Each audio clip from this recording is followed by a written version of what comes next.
अयोध्या भी।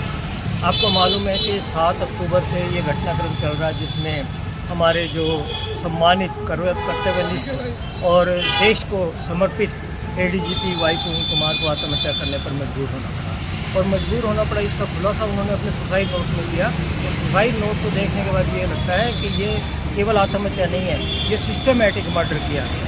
और इसके लिए हम लोगों ने 11 तारीख को एक कार्यक्रम था और आज हम लोग जो है क्रांतिमान पार्क से जो है रोष मार्च करते हुए उपायुक्त कार्यालय तक जाएंगे, जहाँ पर हम लोग जो है उपायुक्त महोदय को जो हमारे ज्ञापन है वो सौंपे जाएंगे।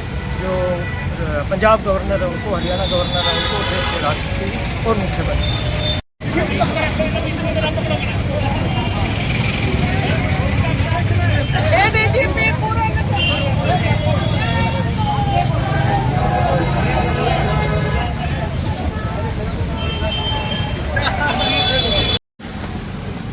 जो आज जो प्रदर्शन किया जा रहा है वो पूर्ण सिंह के उसके जो आत्महत्या जो उन्होंने की और जो सरकार से तंग आके सरकार के जो कुछ नुमाइंदों से, तो उसमें आज अचानक इस सरकार ने एक फैसला किया है कि शत्रुजीत कपूर को हटाने का काम किया है। ये फैसला करीबन सरकार को कम से कम आज 8 दिन बाद सरकार जागी है, आज रात को।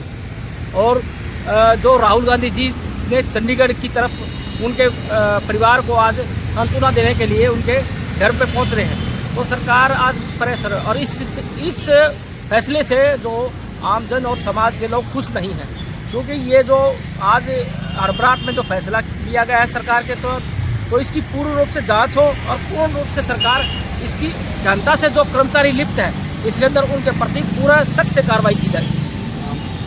मैं सुभाष वर्मा, प्रदेश उपाध्यक्ष ओबीसी डिपार्टमेंट, कांग्रेस पार्टी।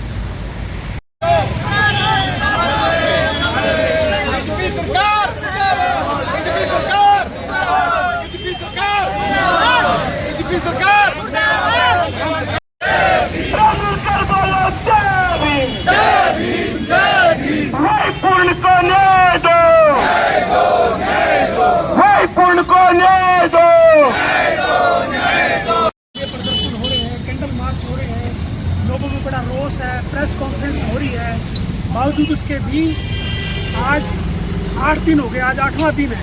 बावजूद इस सरकार केवल मात्र डीजीपी को और एसपी को केवल छुट्टी पे भेजा उन्होंने, ये अल्टरनेट नहीं है।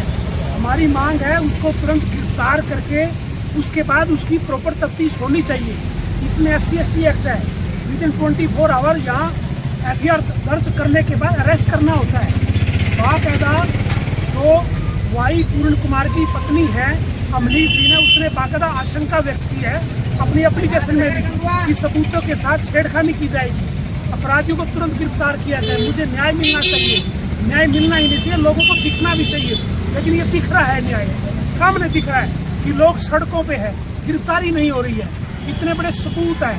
मैं कहता हूँ, मैं मेरे इतिहास में मेरी 35 साल की प्रैक्टिस होगी है, मैंने ऐसा केस नहीं देखा जिसमें इतने बड़े सबूत, टाइम डिक्लेरेशन में, सुसाइड नोट में, बाकायदा एप्लीकेशन, उनका हवाला, उनकी इंडोर्समेंट, उनके बाकायदा फॉरवर्डिंग लेटर डेट के साथ SC/ST कमीशन को, मुख्यमंत्री को, गृह मंत्री को, डीजीपी को, होम सेक्रेटरी को, इवन कोई भी हायर अथॉरिटी उसने नहीं छोड़ी। जिस व्यक्ति ने इतना दुखी होकर के, प्रताड़ित होकर के किस तरह से समाज में ताना बाना छिन्न भिन्न कर दिया गया है, जो लोग हमेशा कहते थे, लेकिन ये प्रमाणित हो गया कि प्रमाण के साथ एक IPS, वो भी सीनियर ADGP लेवल का अधिकारी, ये रोते हुए, चिल्लाते हुए अपने आप को वो मौत के हवाले कर देता है। ये कितनी बड़ी मतलब विचित्र बात है, कितनी बड़ी दुख की बात है। बावजूद उसके भी सरकार के ऊपर, सरकार के कान पे जू तक भी नहीं रह रही। उनको गिरफ्तार करने के लिए उनको छुट्टी पे भेजा जा रहा है, बड़ी गनीमत है। हमने देखा, मेरे पास बहुत सारे केसेस हैं, जब कोई मुकदमा दर्ज होता है, अगर मुलजिम को कोई पनाह देता है, मुलजिम के साथ कोई बात करता है, मुलजिम की कोई किसी तरह की हेल्प करता है, वो भी अपराधी है। मुख्यमंत्री खुद DGP के साथ बैठ करके मंत्रणा कर रहे हैं, मंत्री वहाँ आकर के उन पर दबाव डाल रहे हैं, ये भी हार्बरिंग का ऑफेंस बनता है कि पीड़ित परिवार को दबाया जा रहा है, उसमें प्रेशर बनाया जा रहा है, कंप्रोमाइज के लिए उनको बार बार उनको प्रेशराइज किया जा रहा है। ये अपराध की श्रेणी में आता है। कितनी बड़ी विचित्र बात है कि देश के हालात ये है, एक सुप्रीम कोर्ट के चीफ जस्टिस को जूता मारा जा रहा है और वो व्यक्ति, देखो उस चीफ जस्टिस महंता वो कार्रवाई नहीं करवाना चाह रहे और वो व्यक्ति कहता है कि मेरे सनातन पे ठेस आई है और मीडिया में बयान दे रहा है मैं दोबारा भी, अगर मुझे भगवान ने आदेश दिया तो मैं दोबारा भी ये कार्रवाई करूंगा। कितनी बड़ी बात है। और देखो कमाल की बात है, उसको अरेस्ट नहीं किया गया और कितनी बड़ी बात है, वो व्यक्ति इतनी बड़ी बातें कर रहा है, बाहर आकर के सरकार उसको गिरफ्तार नहीं कर रही। इवन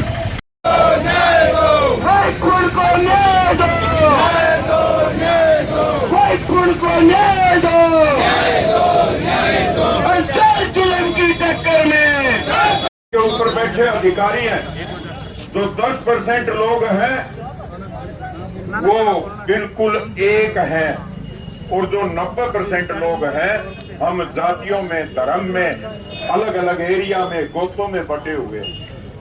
अरे आओ हम सब मिलके सही मायने में इससे आज जिस प्रकार को, चाहे कल मैं सुन रहा था कि बोले बिजारनिया जी तो जाट थे, उनके खिलाफ सबसे पहली कार्रवाई क्यों?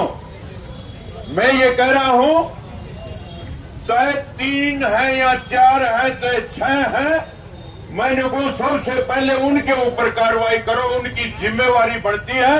क्योंकि एक तो करने वाला है, एक करवाने वाला है। करवाने वाले से ज्यादा जिम्मेवारी करने वाले की है। और भाई साथियों, ये साफ तौर के ऊपर कहना चाहते हैं, कोई खाप पंचायत ऐसी नहीं थी जिसने वाई पूर्ण जी का कोई विरोध किया हो या उसकी गिरफ्तारी का विरोध किया हो। बिल्कुल नहीं। कुछ चाटुकार हमारे संगठनों में भी इस प्रकार के लोग होते थे। जब हम संघर्ष करते थे, जेलों में जाते थे, हमारे खिलाफ मुकदमे दर्ज होते थे, तो कुछ लोग सरकार की भाषा बोलते थे।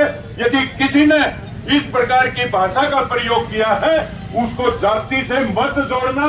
हम दावे के साथ कहते हैं, आप लोगों ये मत समझो कि ये किस समाज का था। ये इंसान था, एक अच्छा अधिकारी था, रिश्वतखोर नहीं था। आप लोगों ने ये नारे लिखे हुए हैं, मनोवादी सोच को बंद करो। ये मनोवादी सोच ये है कि ढोल शूद्र नारी सब ताड़न के अधिकारी, ढोल को, दलितों को, महिलाओं को पीटो, इतना ही सोच की संचालित सरकार आज सत्ता में है। ये ना कर्मचारियों की सुनते, ना ये किसानों की सुनते, ना ये मजदूरों की सुनते और ना ये पढ़ने वाले छात्रों की सुनते। और महिलाओं की तो और भी दुरुस्ती है कि एक दिन किस तरह से रेप और गैंगरेप, जिसमें अरे सुप्रीम कोर्ट के जज के ऊपर जूता फेंका जाता है, कहता उन्हें माफ कर दिया। अरे बेशर्मो गृह मंत्री और कानून मंत्री, देश के प्रधानमंत्री, तुम्हें शर्म आती? तुम्हें संविधान के तहत जो तुमने जो संकल्प लिया है, जो शपथ ली है, उस संविधान की धज्जियां उड़ाते, तुम्हें मुकदमा दर्ज करके जेल में होना चाहिए था। आज उसको कैसा हीरो बनाया जा रहा है, ये सोचने की बात है।